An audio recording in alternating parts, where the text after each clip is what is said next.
भक्तांनो, एका गावाच्या बाहेर थंड संध्याकाळी एका झाडाखाली एक भिकारी बसला होता. अंगावर फाटके कपडे, डोळ्यात थकवा आणि पोटात भूक. संपूर्ण आयुष्य भीक मागण्यात गेले होते, पण आज त्याच्याकडे अन्नाचा एक दाणा देखील नव्हता. तो आकाशाकडे पाहून म्हणाला, देवा, माझं काहीतरी भलं होईल का कधी? तेवढ्यात समोरून सोन्याचा प्रकाश उमटला आणि त्या प्रकाशातून लक्ष्मी देवी प्रकट झाल्या. त्यांच्या पायाजवळ कमल फुललं आणि वातावरण सुगंधित झालं.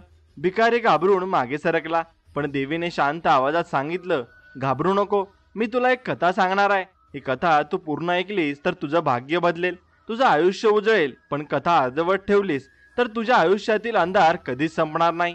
भिकारीच्या डोळ्यात आशेचा किरण दिसला. देवी पुढे म्हणाल्या, ही कथा ऐकल्याने मनाला शांती, घरात सुख आणि जीवनात समृद्धी येते. पण ती अपूर्ण ठेवलीस तर दारिद्र्य पुन्हा परत येईल. भिकारी थरथरत हात जोडून बसला. वारा थांबला आणि देवीचा प्रकाश त्याच्यावर पसरला. जणू नशीब नव्याने लिहिलं जात होतं. आणि देवीने पुढे कथा सांगायला सुरुवात केली. भक्तांनो, अशाच कथा ऐकण्यासाठी आपल्या चॅनलला सबस्क्राईब करा आणि बाजूला असलेली घंटी दाबा. आणि व्हिडिओला एक लाईक करून कमेंटमध्ये जय लक्ष्मी माता, श्री स्वामी समर्थ, हर हर महादेव असं नक्कीच टाईप करा. चला तर मग कथेला सुरुवात करूया. आता प्राचीन काळात भारताच्या मध्यभागी एक घनदाट जंगल होतं. त्या जंगलाचं नाव होतं सर्पवन.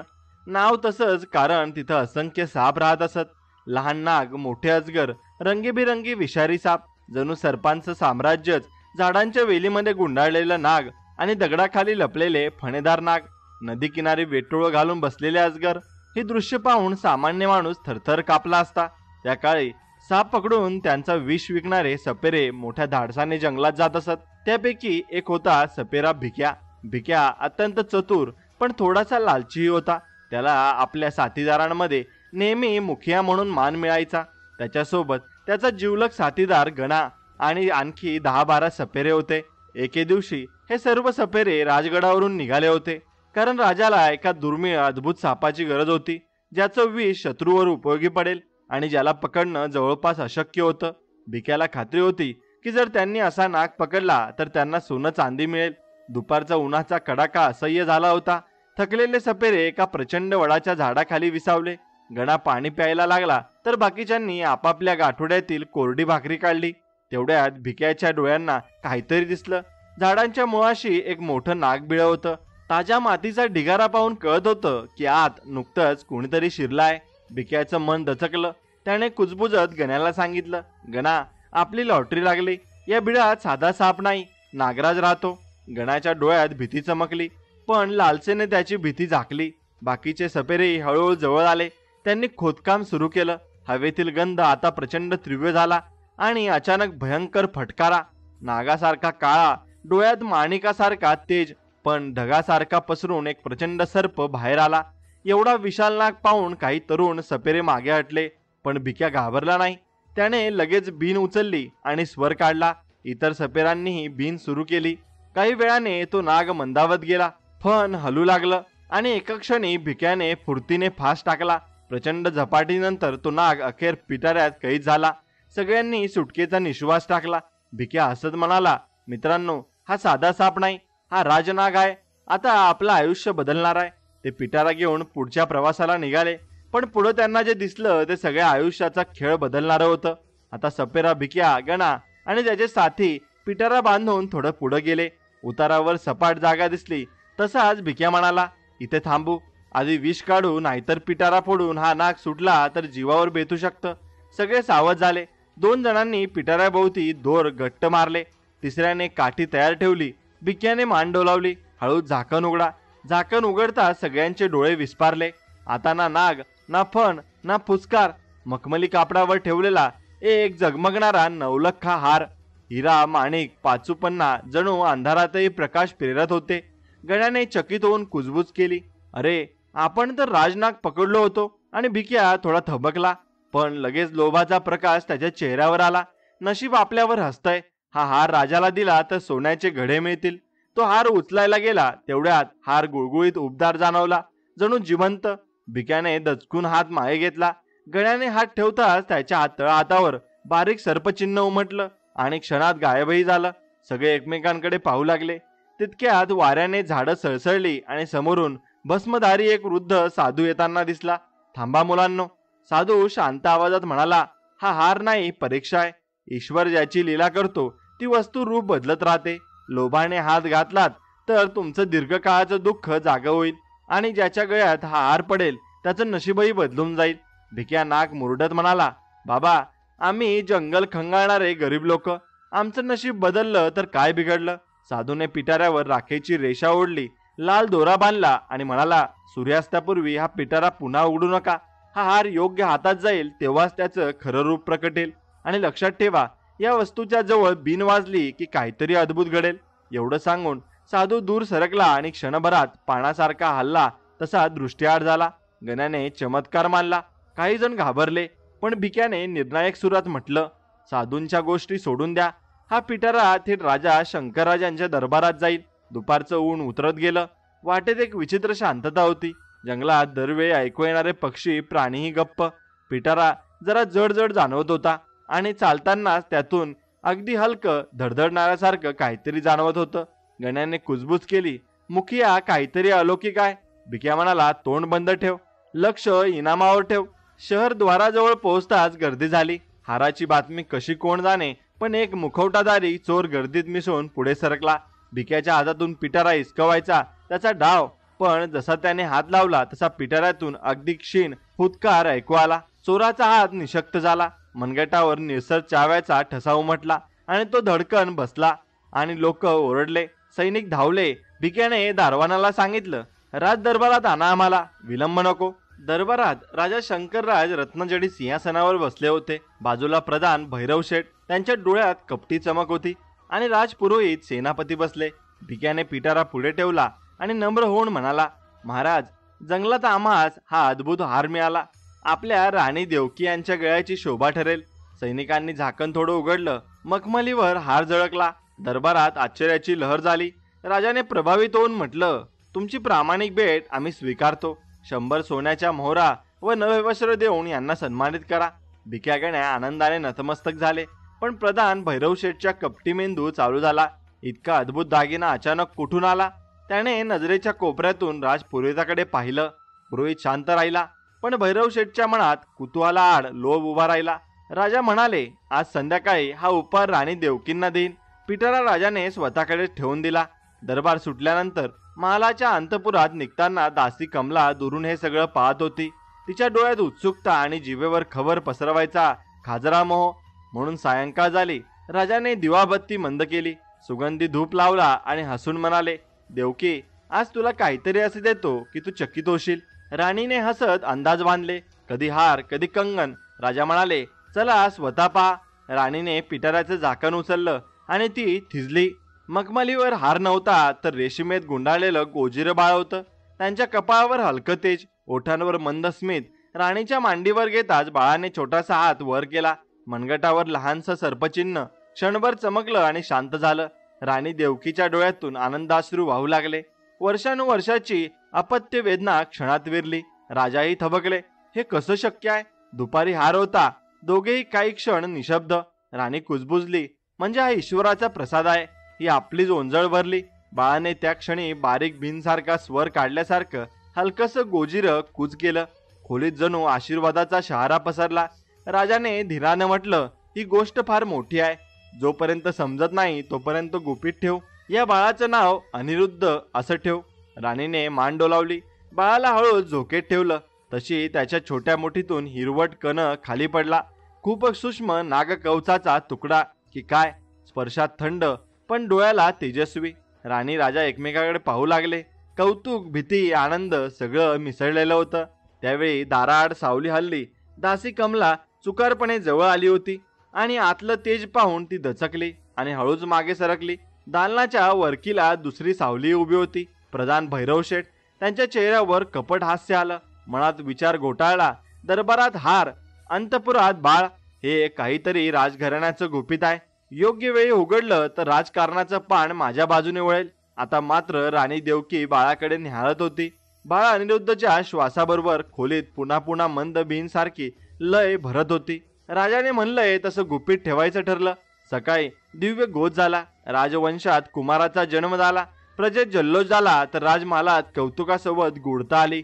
रात्र ओळगळत गेली. राजाला झोप लागत नव्हती. त्याच्या कानात पुन्हा त्या भस्मधारी साधूचे शब्द घुमत होते. हा हार नाही, परीक्षा आहे. बिन वाजली की काहीतरी अद्भुत घडेल. राजाने सावरत राणीचा हात धरला. काही झालं तरी हे बाळ आपलं रक्त आहे, नसतं तरी हृदयाचं आहे. राणीने बाळाच्या कपाळावर हळूवार चुंबन केलं. सर्पचिन्ह क्षणभर सोनेरी झालं आणि शांत झोप पसरली. बाहेरच्या अंधारात मात्र दोन डोळे संधीची वाट पाहत होते. कमलेचे उत्सुक डोळे आणि भैरवचे कपटी दिमाग.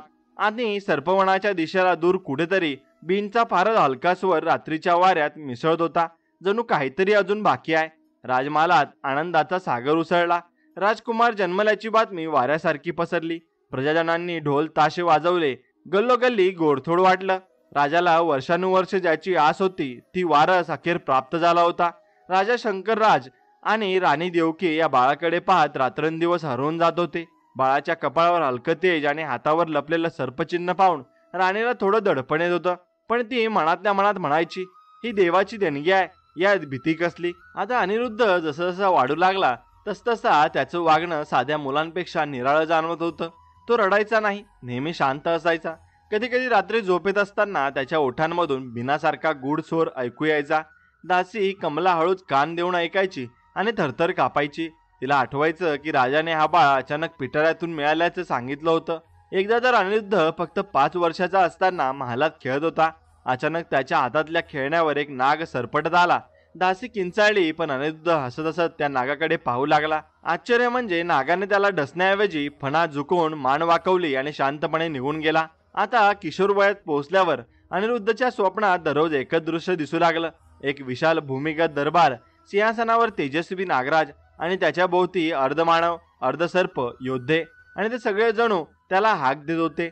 अनिरुद्ध घामाघूम होऊन उठायचा आणि राणीच्या मांडीवर डोकं टेकवायचा. देवकी त्याला शांत करायची, पण तिच्याही मनात शंका वाढत गेली. हा बाळ कुठल्याशा गुप्त जगाशी जोडला गेला आहे का? मग एके दिवशी राजवाड्यात एक वृद्ध साधू आला. तो साधू ज्याने पिटाऱ्यावर राखेची रेषा ओढली होती. त्याने अनिरुद्धकडे पाहून कुजबूज केली. महाराज, हा कुमार साधा नाही, याच्या अंगी नागवंशांची गुप्त शक्ती आहे. याचं भविष्य तुमच्या राज्याचं भविष्य ठरेल. पण लक्षात ठेवा, हट्ट आणि शंका यांच्या जीवनाला हादरवतील. यांचं रक्षण करा. राजा शंकरराज दसकल्यावर साधू म्हणाला, परीक्षा पुन्हा येईल, त्यावेळी निर्णय तुमच्याही हातात नसेल. हे बोलून तो पुन्हा अदृश्य झाला.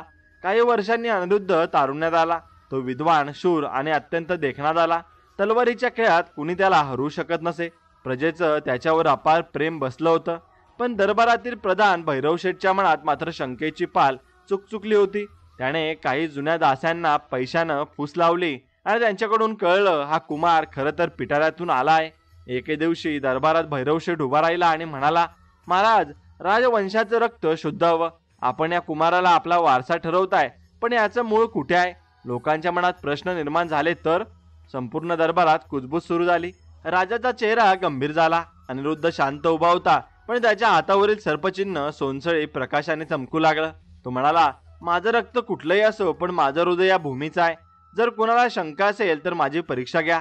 मी या भूमीसाठी प्राण देईन, पण सन्मान हरवणार नाही. दरबारात क्षणभर शांतता पसरली, पण भैरवशेठच्या डोळ्यात लोभ आणि कटकारस्थानाचा नवा ठिणगा पेटला होता. आता अनिरुद्ध आता तरुण झाला होता. त्याची शौर्यकथा आणि विधवकथा आसपासच्या राज्यापर्यंत पोहोचली होती. लोक त्याला फक्त युवराज म्हणून नव्हे, तर भविष्यातला आदर्श राजा म्हणून पाहू लागले होते. आता राजा शंकरराज वृद्ध होत चालले होते. एकदा त्यांनी राणी देवकीला म्हटलं, देवकी, आता आपला अनिरुद्ध शहाणा झालाय. त्याचा विवाह करून आपल्याला एक योग्य सून आणायला हवी. राजवंश पुढे चालवायसाठी हा सर्वात मोठा काळ आहे आणि योग्य काळ आहे. राणी देवकीच्या चेहऱ्यावर आनंद झळकला. तिच्या मनात गुप्त शंका होत्या, पण तरीही मातृत्वाच्या नजरेतून ती म्हणाली, हो महाराज, मुलाची जोडी लावली की आपल्या घराण्याचं भविष्य आणखी भक्कम होईल. शेजारच्या विजयनगर राज्यात राजा वीरेंद्रसिंह राज्य करत होता. त्याची एकुलती एक कन्या होती, राजकुमारी माधवी. ती रूपवती, विदुषी आणि शूर होती. लहानपणापासूनच तिने शस्त्रविद्या, नृत्य, संगीत, ग्रंथविद्या आणि राजकारण सगळं शिकून घेतलं होतं. तिला राजकन्या नाही तर देवतेचा अवतार म्हणायचे. माधवीच्या वडिलांना तिच्यासाठी योग्य वर शोधायची चिंता होती. त्यांनी आपला विश्वासू राजपुरोहित पाठवला की तो विविध राज्यात योग्य राजकुमार शोधून आणेल. पुरोहित अनेक ठिकाणी गेला, पण कुणी माधवीला योग्य वाटला नाही. अखेरीस तो शंकरायाच्या दरबारात पोहोचला. पुरोहिताने दरबारात अनिरुद्धला पाहताच मनाशी ठरवलं, हा तर कामदेवाचा अवतार आहे. रूप गुण शौर्य सगळं आहे. हीच माधवीसाठी योग्य जोडी आहे. पुरोहिताने राजा शंकरराजाला विवाह प्रस्ताव मांडला आणि राजा शंकरराज आनंदाने म्हणाले, आम्हालाही आमच्या कुमारासाठी योग्य वधू हवी होती. ही संधी सोन्याहून पिवळी आहे. विवाहाचा प्रस्ताव लगेच मान्य झाला. त्या रात्री माधवीने एक विचित्र स्वप्न पाहिलं. स्वप्नात ती एका गूढ नदीकाठी उभी होती आणि तिच्यासमोर अनिरुद्ध उभा होता. पण अचानक अनिरुद्धच्या कपाळावर तेज झळकलं आणि त्याचा आधार अर्धा मानव अर्धा नाग झाला. माधवी घाबरली, पण त्याच्या डोळ्यात प्रेम पाहून तिचं मन शांत झालं. ती सकाळी उठली तेव्हा तिचं हृदय म्हणत होतं, हा माझा पती होणार आहे, पण त्याच्याकडे काही गुप्त सत्य आहे. पण काही महिन्यातच भव्य विवाहाची तयारी झाली. विजयनगर ते शंकर राज्य दरम्यान रस्ते सजले, गाणं नृत्य सुरू झालं. हत्ती घोडे रथ नगारे संपूर्ण राज्य सोहळ्याच्या थाट्यात न्यालं. आता अनिरुद्ध वधूच्या अंगणात पोहोचला तेव्हा माधवीने त्याला प्रथमच प्रत्यक्ष पाहिलं होतं. तिने मनाशी म्हटलं, हाच तो आहे जो स्वप्नात दिसला होता. पण त्याच वेळी तिच्या हृदयात हलकीशी शंकेची बीज रुजली. वैदिक मंत्र, अग्निकुंड, सप्तपदी संपूर्ण विधींनी विवाह झाला. प्रजेत आनंदाच्या आरोळ्या उठल्या. पण या आनंदाच्या वातावरणातही प्रधान भैरवशेठ शांत नव्हता. विवाहाच्या वेळी त्याने लक्षात घेतलं की अनिरुद्धच्या हातावरील सर्पचिन्ह क्षणभरासाठी चमकलं. त्याच्या डोळ्यात कपटी चमक आली. तो मनाशी म्हणाला, हे चिन्ह काहीतरी सांगतंय. जर मी याचं गुपित उघडलं तर सिंहासन माझ्या हातात येऊ शकतं. आता विवाहानंतर माधवी अनिरुद्ध सोबत राजमहालात आली. ती सगळ्यांची लाडकी झाली. पण रात्री झोपेत तिला पुन्हा तेच स्वप्न पडायचं. अनिरुद्ध नागरूपात. ती जागी होत असे आणि अनिरुद्धकडे न्याहाळून विचार करीत असे, माझा पती कुठल्या गुप्त जगाशी जोडला आहे का? राणी देवकीला माधवीच्या चेहऱ्यावरची शंका कळली. तिने मनाशी म्हटलं, हे गुपित कधीच उघड होऊ नये, नाहीतर सगळं कोलमडून पडेल. पण नियतीला वेगळंच मान्य होतं, कारण आता सुरुवात झाली होती खऱ्या परीक्षेची. विवाहानंतर काही महिने गेले. राजमहालात आनंद होता. राजकुमार अनिरुद्ध आणि राजकुमारी माधवी एकमेकांवर प्रेम करू लागले. दोघेही प्रजेसाठी काम करत, दानधर्म करत, महालातल्या लोकांचा सन्मान राखत. राणी देवकी आणि राजा शंकरराज दोघेही आपल्या सुनेवर प्रसन्न होते. पण सुख जिथं असतं तिथं ईर्ष्या आणि शंकेचे सावटही लपलेलं असतं. दासी कमलेचा विषारी डाव आता समोर येऊ लागला. महालातली दासी कमला नेहमी माधवी जवळच असायची. वर करणे ती निष्ठावान दिसायची, पण मनाने ती कट कारस्थानी होती. एक दिवस माधवीला आरशात माळा गुंमताना तिने अलगद विचारलं, राणी साहेब, तुम्ही कधी महाराज अनिरुद्धांना विचारलं का? त्यांच्या हातावरचं ते विचित्र चिन्ह काय आहे? माधवी थोडी चकित झाली. कुठलं चिन्ह? कमला म्हणाली, अगं तेच सापासारखं आकृतीचं चिन्ह. जेव्हा ते रागवतात तेव्हा जणू सोनसळी उजड देतं. आम्ही दासांनी ते अनेकदा पाहिलंय. माधवीच्या मनात पहिल्यांदा शंकेचं बीज पेरलं गेलं. तिने ते हसून टाळलं, पण विचार तिच्या मनात अडकून बसला. काही दिवसांनी कमला पुन्हा म्हणाली, राणीजी, तुम्हाला एक गोष्ट सांगू? राजकुमार अनिरुद्ध यांचा जन्म या महालात साधारण नाही झाला. काही लोक म्हणतात ते अचानक एका पिटाऱ्यातून मिळाले होते, पण ही गोष्ट कोणी उघडपणे बोलत नाही. माधवीच्या डोळ्यात धक्का उमटला. पिटाऱ्यातून? तू काय अनर्थ बोलतेस? राजकुमार महाराज शंकरराज यांचेच पुत्र आहेत. कमळा ओठ चावत म्हणाली, मी तर फक्त जे ऐकलं ते सांगितलं. राणीजी, खरं खोटं तुम्हीच तपासा. त्या रात्री माधवीला झोप लागली नाही. तिने आठवलं, स्वप्नात अनिरुद्ध वारंवार नागरूपात दिसतो. त्यांच्या हातावरील चिन्ह खरंच गूढ आहे. आणि आता दासीच्या बोलण्याने तिच्या मनात गोंधळच गोंधळ झाला. ती विचार करू लागली, जर खरंच तो कुठल्या गुप्त जगातून आला असेल तर माझ्या आयुष्याचा साथीदार, ज्याच्यावर मी प्रेम करते, तो कोण आहे? मग एका संध्याकाळी अनिरुद्ध दरबारातून परत आला. माधवी त्याला आरती करून बसली आणि तिच्या चेहऱ्यावर अस्वस्थता पाहून अनिरुद्ध म्हणाला, काय झालं माधवी? तू इतकी चिंताग्रस्त का दिसतेस? माधवीने थरथरत्या आवाजात विचारलं, स्वामी, तुम्ही माझ्याशी खरं बोलला का? तुमचं खरं मूळ काय आहे? तुम्ही खरोखर महाराज शंकरराजाचेच पुत्र आहात ना? अनिरुद्धचा चेहरा फिका पडला. तो काही क्षण गप्प बसला. त्याच्या हातावरचं सर्पचिन्ह हलकं चमकू लागलं. त्याने स्वतःला सावरत हसण्याचा प्रयत्न केला. माधवी, हा काय प्रश्न आहे? मी या राजवंशाचा वारस आहे. तू कुठून ऐकलंस या गोष्टी? माधवी ठामपणे म्हणाली, मला सत्य हवं आहे. तुमच्या डोळ्यातून दिसतंय की तुम्ही काहीतरी लपवताय. माझ्या जीवाची शपथ, सत्य सांगा. अनिरुद्धच्या मनात वादळ उठलं. तो विचार करू लागला की हे रहस्य सांगितलं तर माझं खरं स्वरूप तिच्या समोर येईल आणि ती मला कदाचित स्वीकारणार नाही. पण न सांगितलं तर तिच्या मनात संशय वाढतच जाईल. तो गप्प राहिला, पण माधवीचा हट्ट वाढत गेला. स्वामी, सत्य सांगा, नाहीतर मी अन्न पाणी त्यागेन. अनिरुद्ध घाबरला. त्याने हळूच म्हणलं, माधवी, उद्या सकाळी मी तुला जंगलात घेऊन जाईल. तिथे मी माझं खरं रूप दाखवीन. पण लक्षात ठेव, एकदा पाहिलंस तर परत मागे वळता येणार नाही. माधवीच्या डोळ्यात उत्सुकतेसोबत थोडी भीती होती, पण तिने मान्य केलं. त्या रात्री महालात सगळं शांत झोपले होते, पण माधवीच्या मनात वादळ उठलं होतं. ती प्रार्थना करत म्हणाली, हे देव, माझं आयुष्य बदलणार सत्य उद्या मला कळणार आहे, पण मला धैर्य दे. अनिरुद्ध मात्र खिडकीत उभा राहून चंद्राकडे बघत होता. त्याच्या डोळ्यातून एक थेंब पाणी टिपलं, आनंदाचा नव्हे तर दुःखाचा. त्याला ठाऊक होतं की उद्या त्याचं गुपित उघडं झालं तर त्याचं आयुष्य कायमचं बदलून जाईल. सकाळी पहाटेचं थंडगार वारे वाहत होते. राजमहाल अजून शांत झोपेत होता, पण राजकुमार अनिरुद्ध आणि राजकुमारी माधवी उठून तयार झाले होते. माधवीच्या चेहऱ्यावर उत्सुकता होती, पण मनात भीतीचा थरारही होता. अनिरुद्धच्या नजरेत मात्र काहीतरी गंभीर होतं, जणू तो एखाद्या अनिवार्य नियतीकडे चालला आहे. दोघे रथात बसले. फक्त एक विश्वासू सारथी त्यांच्या सोबत होता. रथाने महाल मागे टाकला आणि हिरव्यागार शेतांमधून डोंगराच्या वळणाच्या रस्त्यांतून जंगलाच्या आत प्रवेश केला. पक्ष्यांच्या आवाजात जणू काही गूढ संकेत दडले होते. माधवीने रथातून हात बाहेर काढून वाऱ्याची थंड झुळूक स्पर्शली. ती मनाशी म्हणाली, आज मी माझ्या पतीचं खरं रूप जाणणार आहे. आणि थोड्याच वेळात रथ एका निर्मनुष्य नदी किनारी थांबला. पाण्याचा प्रवाह मंद होता, पण वातावरण अनोखी शांतता होती. झाडांच्या सावल्या पाण्यात पडून विचित्र आकृत्या तयार करत होत्या. अनिरुद्धने रथातून उतरून माधवीकडे पाहिलं. माधवी, इथे तुला मी माझं खरं रूप दाखवीन, पण लक्षात ठेव, हे पाहिल्यावर तुझं आयुष्य बदलून जाईल. माधवी धडधडत्या हृदयाने म्हणाली, स्वामी, मी तयार आहे. सत्य काही असो, मला स्वीकारायचं आहे. अनिरुद्ध हळूहळू नदीत उतरू लागला. पाणी कमरेपर्यंत आलं. त्याच्या हातावरील सर्पचिन्ह सोनसळी उजेडाने चमकू लागलं. अचानक त्याचा आवाज गंभीर झाला. माधवी, अजून वेळ आहे. मागे वळशील तर तुझं सुख अबाधित राहील, पण जिद्दीने सत्य मागशील तर तुला जे दिसेल ते विसरता येणार नाही. माधवी डोळ्यात अश्रू घेऊन म्हणाली, माझ्या प्रेमापेक्षा मोठं रहस्य काही नाही. मला ते जाणून घ्यायलाच हवं. अनिरुद्धने खोल श्वास घेतला आणि अचानक पाण्यात झेपावला.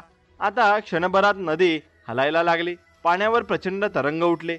मग पाण्यातून बाहेर आला एक विशाल काळा नाग.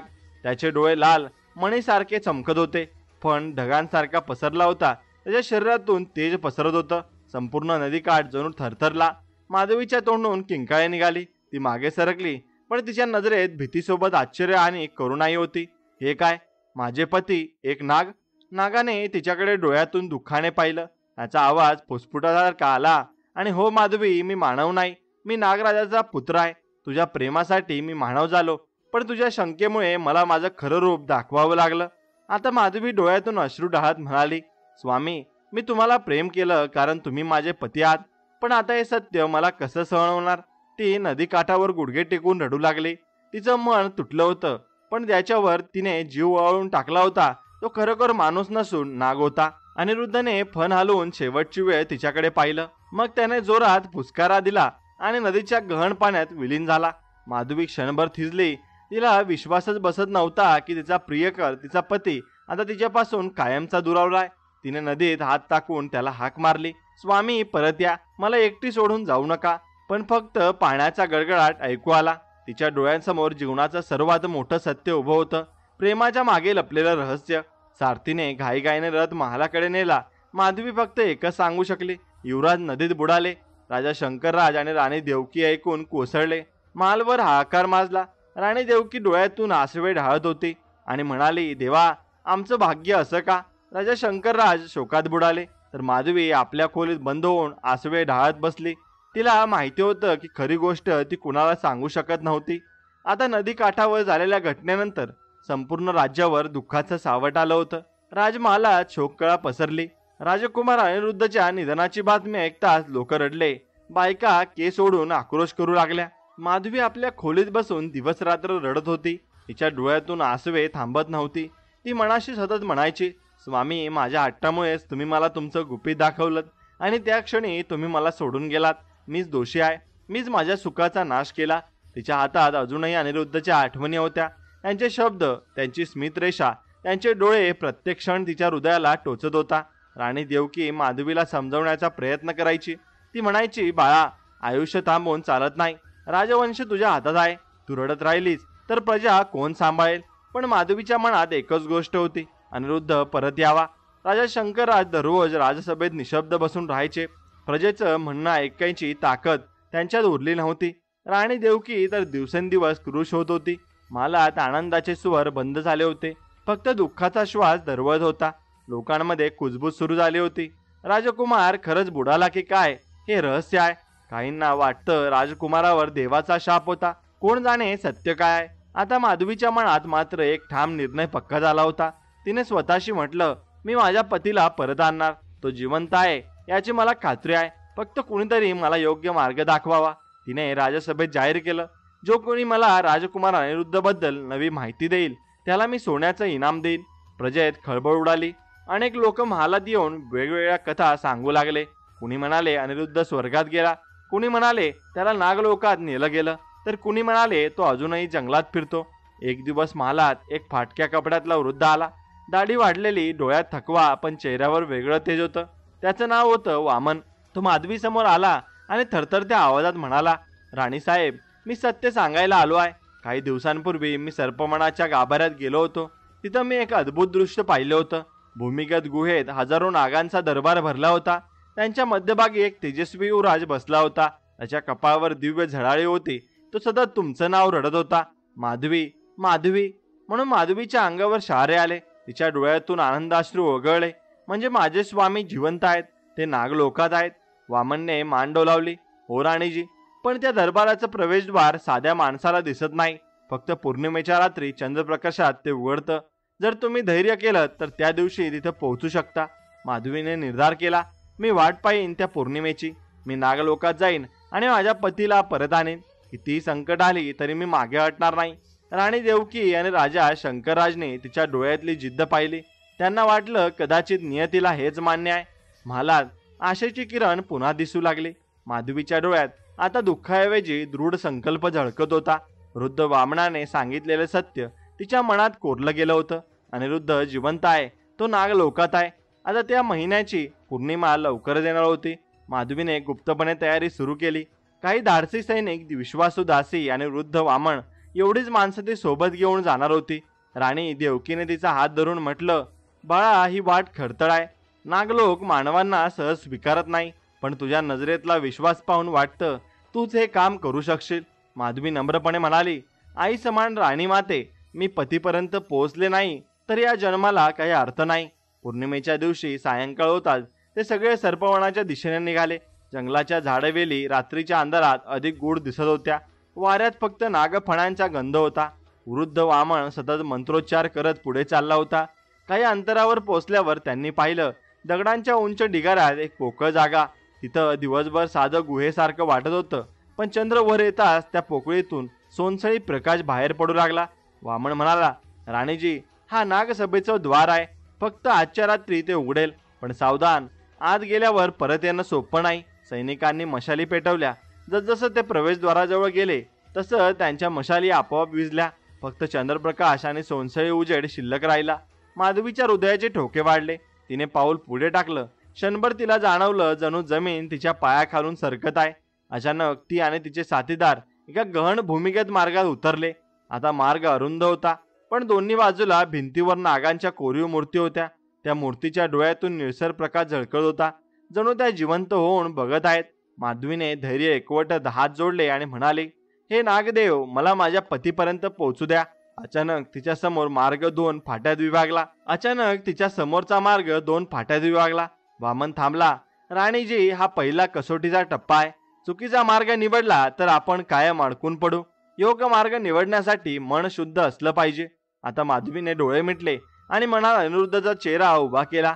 तिच्या कानात हलकासा बीजसारखा स्वर घुमू लागला. त्या स्वराच्या दिशेने तिने पाऊल टाकलं. तिच्यासोबत सगळे पुढे सरकले. काही अंतर चालल्यावर मार्ग रुंद झाला आणि समोर एक प्रचंड सभागृह दिसलं. त्यांच्या मध्यभागी हजारो नाग वेटोळ घालून बसले होते. त्यांच्या फणांच्या उजेड सभागृहाला जणू तारकासारखा प्रकाश देत होता. आता सभागृहाच्या मध्यभागी एक सिंहासन होतं. त्यावर बसला होता एक तेजस्वी नागपुरुष, अर्धमानव अर्धसर्प. त्याच्या डोळ्यात राजेशाही तेज होतं. त्याच्या पायाशीच बसला होता अनिरुद्ध. डोळ्यात दुःख, चेहऱ्यावर आठवणीचं सावट. माधवीला पाहताच त्याच्या डोळ्यातून अश्रू वाहू लागले. त्याने थरथरत्या आवाजात उच्चारलं, माधवी. माधवीच्या डोळ्यातूनही अश्रुधारा लागल्या. ती पुढे धावली, पण सैनिकांनी तिला रोखलं. नागराजाचा आवाज घुमला, थांबा, ही नागसभेची सीमा आहे. इथे मानवांच्या हुकुमती चालत नाही. जर तुला हवं असेल की हा युवक परत तुझ्यासोबत जावा तर तुला आमच्या कसोट्या द्याव्या लागतील. संपूर्ण सभागृहात सर्पाचे फुंसकार गुंजले. माधवी धीरानं उभी राहिली. नागराज, मी कसोट्या द्यायला तयार आहे. माझं प्रेम खरं आहे. मी माझ्या पतीला परत मिळवणारच आहे. नागराजाच्या डोळ्यात चमक आली. बरं तर मग तयार हो. मानवकन्ये, आता सुरू होईल खरी परीक्षा. आता नागसभेतील वातावरण तणावपूर्ण झालं होतं. हजारो नागांचे फुसकार एकाच वेळी उठले. जणू आकाशातून वीज कोसळली. अनिरुद्ध दुःखी डोळ्यांनी माधवीकडे पाहत होता, पण काही बोलत नव्हता. त्याच्या चेहऱ्यावर वेदना होत्या. जणू तो म्हणत होता, माधवी परत जा, ही वाट तुझ्यासाठी नाही. पण माधवीच्या डोळ्यात निर्धार होता. तिने ठाम आवाजात सांगितलं, नागराज, माझं प्रेम शुद्ध आहे. कसलीही कसोटी घ्या, मी मागे हटणार नाही. नागराजाने हात उचलत आदेश दिला. क्षणात जमिनीखालून प्रचंड नाग बाहेर आले. त्यांच्या फण्यांवर ज्वाळा पेटल्या. नागराज म्हणाला, धैर्य नसलेल्या मनुष्याला इथे स्थान नाही. जर तू खरंच आमच्या युवकाची अर्धांगिनी असशील तर या सर्पवर्तुळातून भीती न बाळगता पार जा. माधवीच्या हृदयाचे ठोके वाढले, पण तिने डोळे मिटले आणि मनात अनिरुद्धचं स्मरण केलं. ती शांतपणे पुढे सरकू लागली आणि नागांनी फणा उंचावल्या, फुटकारले आणि काहींनी तिच्या पायाजवळ जीभ बाहेर काढली. पण माधवी न थांबता चालत राहिली. क्षणभर तिला असं वाटलं की एक नाग तिला डसू पाहतोय. पण त्या क्षणी तिच्या कपाळावर प्रकाश झळकला आणि नागाने मान खाली घालून मार्ग मोकळा केला. शेवटी ती सुरक्षितपणे वर्तुळ पार करून पुढे आली. सभागृहात एकाच गडगडाट झाला. नागराज म्हणाले, धैर्याची परीक्षा तू उत्तीर्ण झालीस. आता नागराज पुन्हा गंभीरपणे म्हणाले, पण प्रेमात फक्त धैर्य पुरेसं नसतं, विश्वासही तितकाच महत्वाचा आहे. आता तुझी दुसरी परीक्षा आहे. तुला अंधारात नेलं जाईल. तिथं तुला 3-4 दारं दिसतील. एका दारामागे तुझा पती अनिरुद्ध आहे, दुसऱ्या मागे मृत्यू आहे आणि तिसऱ्या मागे भ्रम आहे. योग्य दार निवडायचं असेल तर तुझ्या हृदयावर विश्वास ठेव. क्षणात सभागृह काळोखात बुडालं. माधवीला 3 दरवाजे दिसले. प्रत्येक दरवाजाच्या वर वेगवेगळ्या चिन्हांच्या आकृत्या होत्या. पहिल्यावर त्रिशूल, दुसऱ्यावर नागफणा, तिसऱ्यावर सूर्य. तिला आठवलं, अनिरुद्धच्या हातावर नेहमी सर्पचिन्ह चमकतं. तिचं मन म्हणालं, नागफण्यांचं चिन्हच त्याचं खरं ओळख आहे. पण लगेच शंका आली, कदाचित हा फसवा डाव असेल. तिने खोल श्वास घेतला, मनात अनिरुद्धचं स्मरण केलं आणि धाडसाने नागफणांच्या दरवाजातून प्रवेश केला. क्षणात अंधार विरला आणि तिच्यासमोर अनिरुद्ध उभा होता. त्याच्या डोळ्यात आश्चर्य आणि आनंद चमकत होता. नागराजाचा आवाज पुन्हा घुमला, विश्वासाची परीक्षा तू उत्तीर्ण झालीस. सभागृह पुन्हा शांत झालं. पण नागराजाने कठोर आवाजात सांगितलं, प्रेमाच्या वाटेत अजून एक कसोटी बाकी आहे, त्यागाची परीक्षा. जर तू ती पार केलीस आणि पाडलीस तर अनिरुद्ध परत मानव जगतात जाईल. माधवी थरथरली. तिच्या डोळ्यात भीती उमटली. त्यागाची परीक्षा म्हणजे काय? नागराज गंभीरपणे म्हणाले, ते तुला योग्य वेळी कळेल. सभागृहात पुन्हा सर्पांचे फुसकार घुमले. अनिरुद्ध मात्र मौनात उभा राहून फक्त माधवीकडे बघत होता. त्याच्या डोळ्यातून 2 थेंब अश्रू वाहत होते, प्रेमाचे आणि काळजीचे. आता सभागृहात गहन शांतता पसरली होती. हजारो नाग वेटोळ घालून बसले होते. त्यांच्या फण्यांतून झगमगणारा प्रकाश संपूर्ण गुहेत थरार निर्माण करत होता. नागराजाचा गंभीर आवाज घुमला, मानवकन्ये, तू धैर्य आणि विश्वास या 2 परीक्षा पार केल्यास, पण खरी कसोटी अजून बाकी आहे. जर खरंच तुझं प्रेम शुद्ध असेल तर आता त्यागाची परीक्षा द्यावी लागेल. माधवी थरथरत्या आवाजात विचारती झाली, नागराज, हा त्याग कसला? माझ्याकडून अजून काय अपेक्षा आहे? नागराज म्हणाले, या युवकाला, अनिरुद्धला तू परत मानव जगात नेऊ इच्छितेस, पण त्यासाठी तुला तुझं सर्वात प्रिय असलेलं काहीतरी गमवावं लागेल. विचार कर नीट. प्रेम फक्त मिळवणं नसतं, कधी कधी सोडून देणंही असतं. सभागृहात कुजबूज पसरली. नागयोद्धे आपापसात फुसकारले. माधवीच्या डोळ्यात धुकं दाटलं. तर नागराजाने हात वर केला आणि समोर 2 दृश्य उभी राहिली. पहिलं दृश्य, माधवी आणि अनिरुद्ध महालात सुखाने जगत आहेत, पण प्रजेत अशांती आहे, दुष्काळ, युद्ध, रोगराई. दुसरं दृश्य, माधवी अनिरुद्ध पासून दूर आहे, पण राज्यात शांती, सुख, समृद्धी आहे. नागराज म्हणाले, माधवी, आता निवड कर. तो अनिरुद्धला फक्त स्वतःसाठी हवंय की त्याग करून संपूर्ण राज्याचं भलं करायचं आहे? माधवीचे अश्रू गालावरून ओघळले. ती अनिरुद्धकडे पाहत म्हणाली, स्वामी, माझं मन फक्त तुमच्यासाठी आसुरलं आहे, पण जर माझ्या स्वार्थामुळे संपूर्ण राज्याचा विनाश होणार असेल तर माझं प्रेम व्यर्थ ठरेल. खरं प्रेम ते जे प्रिय व्यक्तीचं आणि इतरांचं भलं पाहतं. तिने हात जोडून नागराजासमोर नतमस्तक होऊन सांगितलं, मी त्याग करते. माझं आयुष्य जळून जावं, पण माझ्या प्रजेचं सुख नष्ट होता कामा नये.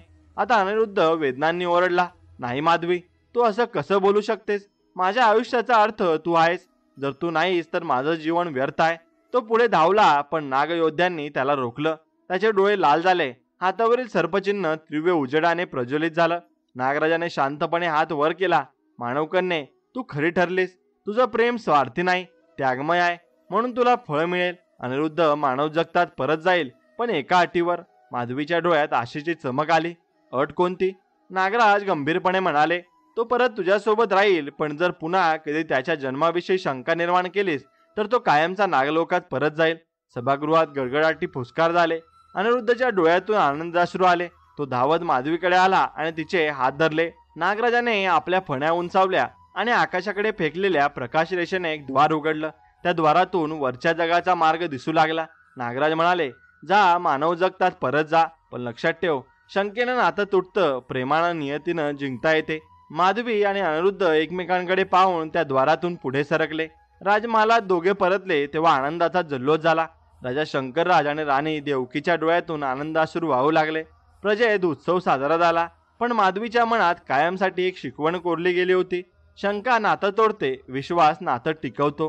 अनिरुद्ध आणि माधवी नागलोकातून परत आल्यानंतर राजमहालात जल्लोष सुरू झाला. प्रजेने आपल्या युवराजाचं पुनरागमन पाहून ढोल ताशे वाजवले, फुलांची उधळण केली. राणी देवकी आणि राजा शंकरराज यांच्या डोळ्यात आनंदाश्रू होते. राज्य पुन्हा सुख समृद्धीनं न्यावू लागलं. अनिरुद्ध आणि माधवीने राज दरबारात हातभार लावला. प्रजेच्या तक्रारी ऐकून जाऊ लागल्या. नवे नियम लागू झाले. दानधर्म सुरू झाले. लोक म्हणू लागले, आपला युवराज खरा देवदूत आहे. त्याचं प्रेम आणि पराक्रम या राज्याचं भवितव्य बदलून टाकेल. पण सर्वांच्या आनंदात एक माणूस अस्वस्थ होता, प्रधान भैरव शेठ.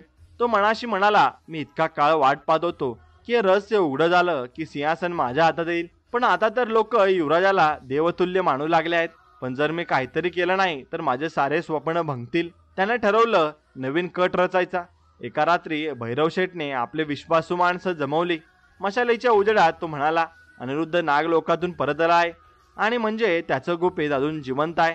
जर आपण हे गुपित लोकांसमोर आणलं तर प्रजेच्या मनात भीती निर्माण होईल. तेव्हा त्याला राजा मानणार नाहीत. त्याच्या एका साथीदाराने विचारलं, पण महाराज आणि राणी त्याला आशीर्वाद देतात, प्रजाही त्याच्यावर प्रेम करते, तुम्ही हे कसं उलटवणार? भैरवशेठ कपटी हसला. भीती?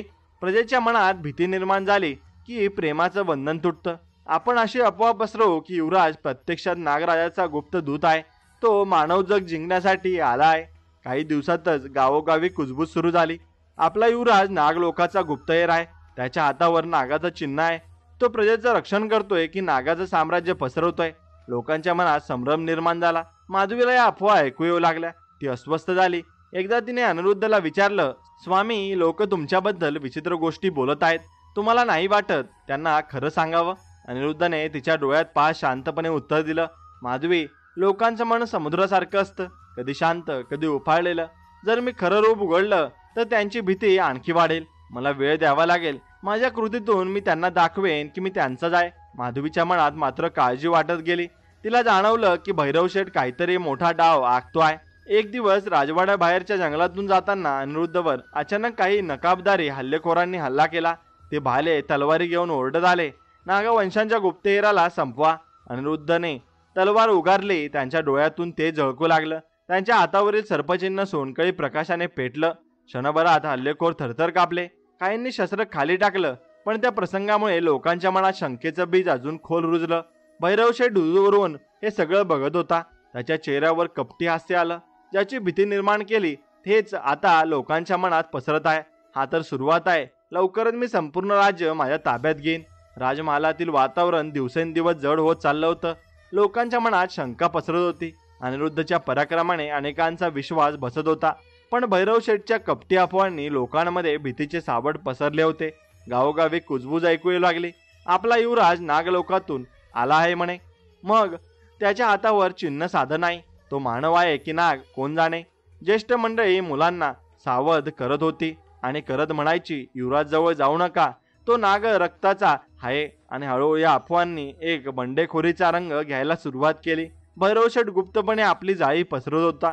त्याने काही सरदारांना सोनं चांदी जमिनी देऊन आपल्याकडे वळवलं. तो म्हणाला, युवराज अनिरुद्ध जर गादीवर बसला तर उद्या आपलं राज्य नागलोकाला द्यावं लागेल. आपण आधीच त्याला थांबवलं पाहिजे. काही सरदार घाबरले आणि लोभाने फसले. भैरवशेठच्या भोवती हळूहळू बंडेखोराचा गट तयार होत गेला.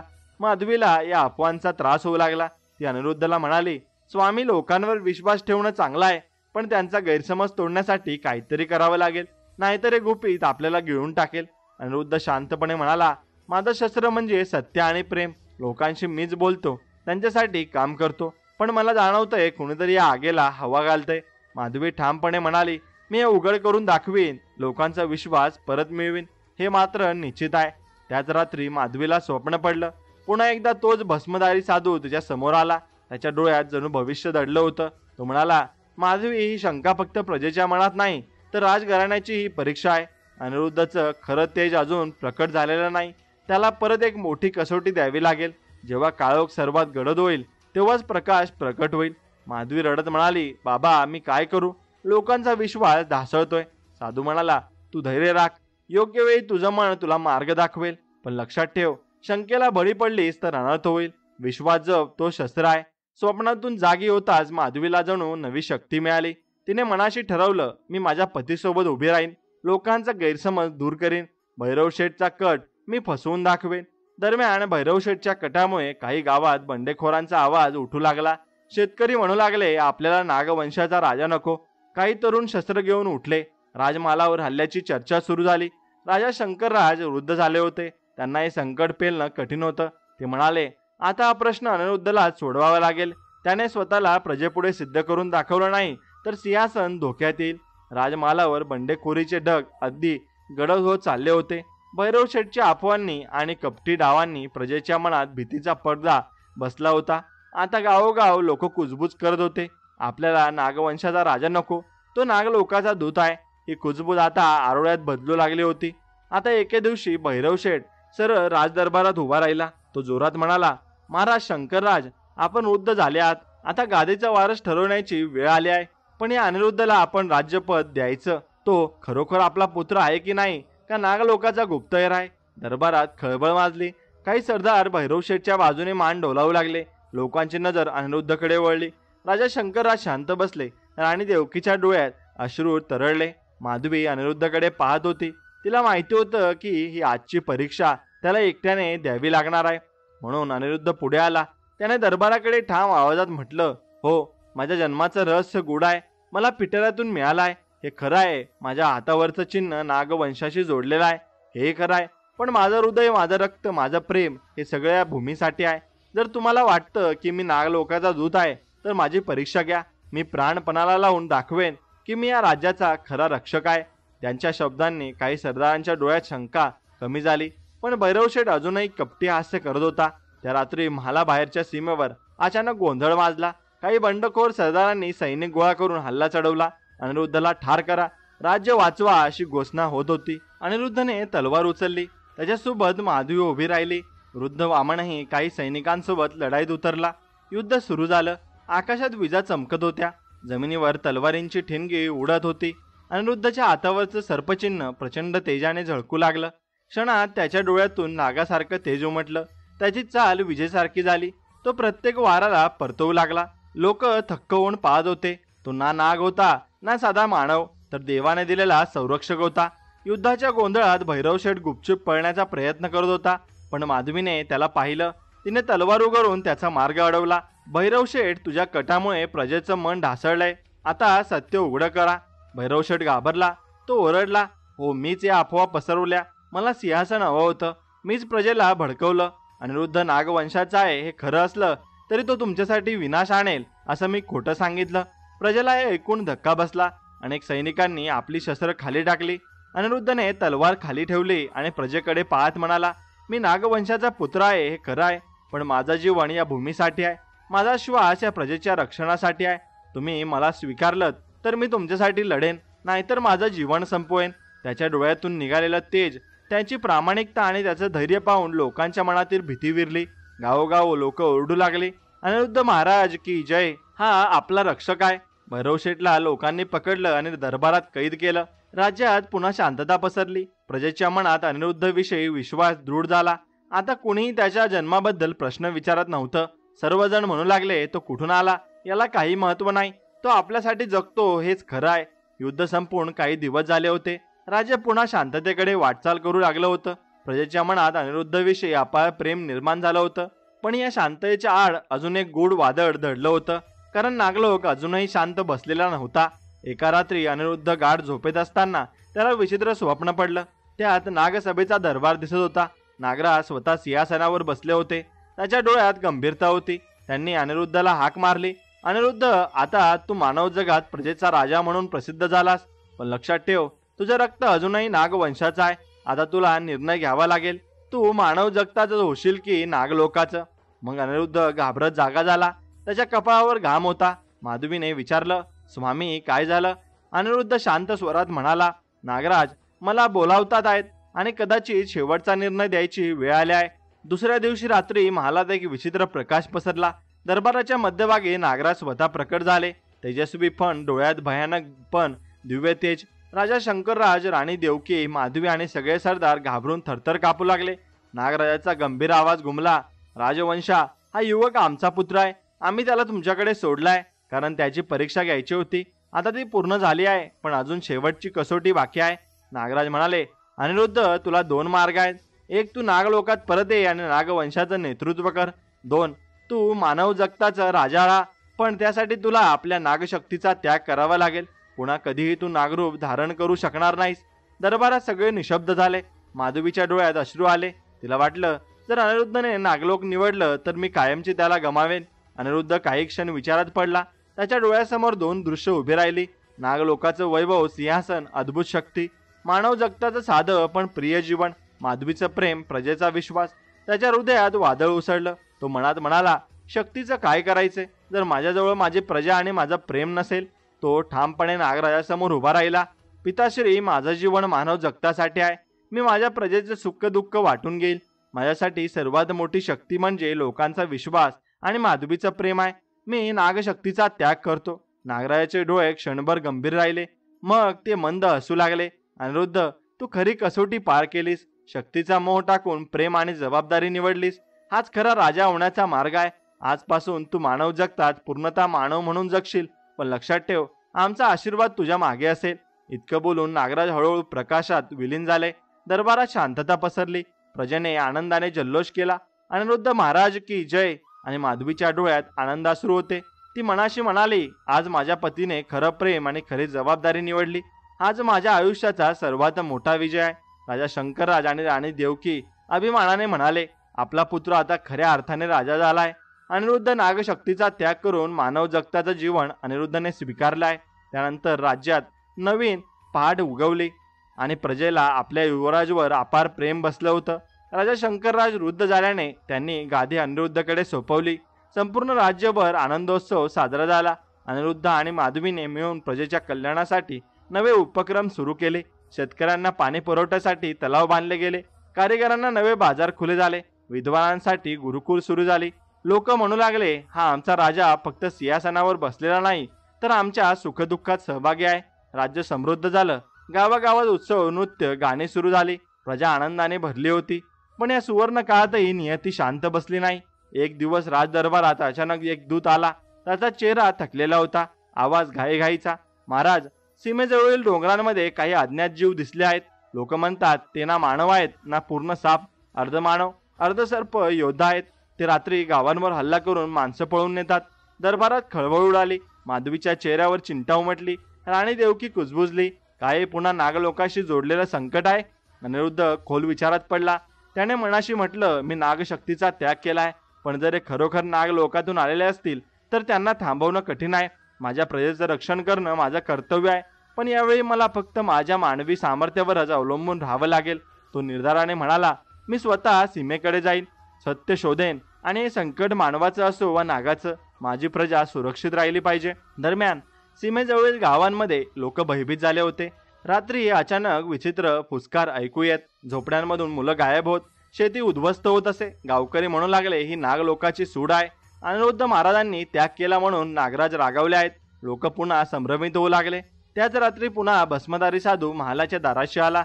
त्याने अनिरुद्धकडे पाहत म्हटलं, महाराज, हे जे घडलंय ते नागलोकाचा सूड नाही. ही एक वेगळी शक्ती आहे, असुरी शक्ती, जी नागांच्या रूपात प्रकट होत आहे. हे संकट तुझ्या धैर्याची शेवटची परीक्षा ठरेल. जर तू यांना हरवलंस तर राज्य खऱ्या अर्थाने सुवर्ण काळात प्रवेश करेल. अनिरुद्धने हात जोडले. बाबा, माझ्या शक्ती मी गमावल्या आहेत. आता मी फक्त मानव आहे. मी असुरी शक्ती कशी थांबू? साधू गंभीरपणे म्हणाला, तुझ्या हातात अजून एक अदृश्य शस्त्र आहे, प्रेम आणि विश्वास. त्यांच्यावर विसंबून लढ, बाकीचा नियती तुला मार्ग दाखवेल. सीमेपलीकडून आसुरी योद्धांचा फुसकार दिवसेंदिवस वाढत होता. प्रजेत भीती पसरली, पण अनिरुद्ध निर्धाराने म्हणाला, ही वेळ माझ्या प्रजेच्या धैर्याची आहे आणि आपण एकत्र उभं राहू तर कोणतीही अंधाराची शक्ती आपल्याला हरवू शकणार नाही. माधवीने त्याचा हात धरून कुजबुजली, स्वामी, यावेळी आपण फक्त राजा राणी नाही तर प्रजेसाठी लढणारे सैनिक आहोत. सीमेवर आसुरी योद्ध्यांची सावली गडद होत चालली होती. गावोगाव घबराट पसरली होती. रात्री आकाश लालसर होत असे. वाऱ्यात विचित्र फुसकार गुंजत असे. लोक मंदिरात आश्रय घेत प्रार्थना करू लागले.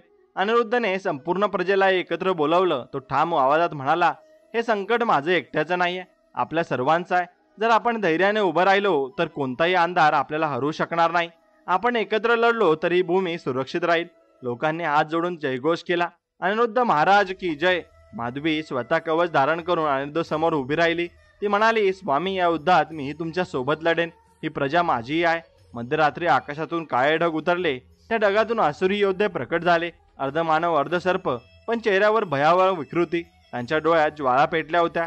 ते गरजले, हे राज्य आमचं होईल, मानवांचा अंत होईल. अनिरुद्धाने तलवार उगारली. त्यांच्या शेजारी प्रजेचे सैनिक, शेतकरी, तरुण तरुणी उभे होते. युद्ध सुरू झालं. तलवारींचा आवाज, भाल्यांचा गडगडाट आणि आसुरी फुसकाराने संपूर्ण भूमी हादरली. अनिरुद्ध धैर्याने लढत होता, पण शत्रूंची संख्या अफाट होती. एक असुरी योद्धा थेट माधवीवर झेपावला. ती थरथरली, पण क्षणात अनिरुद्ध तिच्या समोर उभा राहिला. त्याने तलवार फिरवत असुरीचा प्राण घेतला, पण त्या क्षणी आणखी 3 असुरी योद्धे त्याच्यावर झेपावले. अनिरुद्ध क्षणभर डगमगला. त्याच्या मनात विचार आला, माझ्या नागशक्ती असत्या तर हे युद्ध सहज जिंकलो असतो. तेव्हाच त्याच्या साधूचे शब्द आठवले, तुझं खरं शस्त्र म्हणजे प्रेम आणि विश्वास आहे. अनिरुद्धने प्रजेकडे पाहिलं. लोक त्याच्यावर जीव ओवून लढत होते. माधवी त्याच्या शेजारी रक्ताने माखलेली पण निडर उभी होती. त्याच्या हृदयात प्रचंड ताकद जागी झाली. त्याच्या डोळ्यात तेज पेटलं, जणू प्रेमाने त्याला नवी शक्ती दिली. तो गरजला, हे राज्य माझ्या प्रजेचं आहे. तुमचं दुष्टपण इथे कधीही टिकणार नाही. क्षणात त्याच्या हातावरील सर्पचिन्ह पुन्हा झळकू लागलं. नागराजाने दिलेला आशीर्वाद त्याच्यातून प्रकट झाला. पण यावेळी ती नागशक्ती फक्त विध्वंसासाठी नव्हती तर संरक्षणासाठी होती. अनिरुद्धच्या तलवारीतून जणू अग्नी निघू लागला. त्याने एका मागोमाग एक असुरी योद्धे पराभूत केले. प्रजेनेही जयघोष करत लढाईत भर घातली. शेवटी असुरी सेना पळाली. त्यांचा नेता जमिनीवर पडला आणि शेवटचा श्वास घेत म्हणाला, मानव जगतावर विजय मिळवणं शक्य नाही. प्रेम आणि विश्वासाच्या सामर्थ्याला कोणीही हरू शकत नाही. युद्ध संपलं. सीमेवर पुन्हा शांतता पसरली. आकाशातील ढग हटले. चंद्र पुन्हा स्वच्छ प्रकाश देऊ लागला. प्रजेने आनंदाश्रू ढाळत जयघोष केला. अनिरुद्ध महाराज की जय. राजमहालात उत्सव साजरा झाला. राजा शंकरराज आणि राणी देवकी अभिमानाने म्हणाले, आपला पुत्र खऱ्या अर्थाने या भूमीचा रक्षक ठरला. माधवीने अनिरुद्धचा हात धरला आणि कुजबुजली, स्वामी, आज मी पाहिलं की तुझ्या प्रेमात किती सामर्थ्य आहे. हेच खरं राजत्व आहे. आता अंतिम बोध असा आहे की अनिरुद्ध प्रजेसमोर उभा राहून म्हणाला, बंधूंनो, मी नागलोकातून आलो असलो तरी माझं अस्तित्व इथेच आहे. तुमच्यात प्रेम, विश्वास आणि धैर्य असेल तर कोणतीही अंधाराची शक्ती आपल्याला हरवू शकत नाही. म्हणून लक्षात ठेवा, शंकेने नातं तुटतं पण विश्वासाने नियतीही जिंकता येते. प्रजेच्या जयघोषात संपूर्ण राज्य दुमदुमलं. आता ही कथा आपल्याला शिकवते, संशय नातं मोडतं, विश्वास ते टिकवतो. प्रेमात त्याग असेल तर कोणतीही शक्ती हरवू शकत नाही. धैर्य आणि प्रामाणिकता असेल तर नियती सुद्धा नक्कीच बदलते आणि तुमचा विजय हा निश्चित होतो. मित्रांनो, ही कथा तुम्हाला कशी वाटली आम्हाला कमेंटमध्ये नक्कीच कळवा आणि आपल्या चॅनलला सबस्क्राईब करून आपली ही कथा तुमच्या मित्रमैत्रिणींपर्यंत पुढे नक्की शेअर करा आणि कमेंटमध्ये जय माता लक्ष्मी, हर हर महादेव असं नक्कीच टाईप करा. चला तर मग भेटूया अशाच एका चांगल्या, गोड आणि प्रेरणादायी कथेमध्ये. तोपर्यंत श्री स्वामी समर्थ. जय माता लक्ष्मी, हर हर महादेव. धन्यवाद.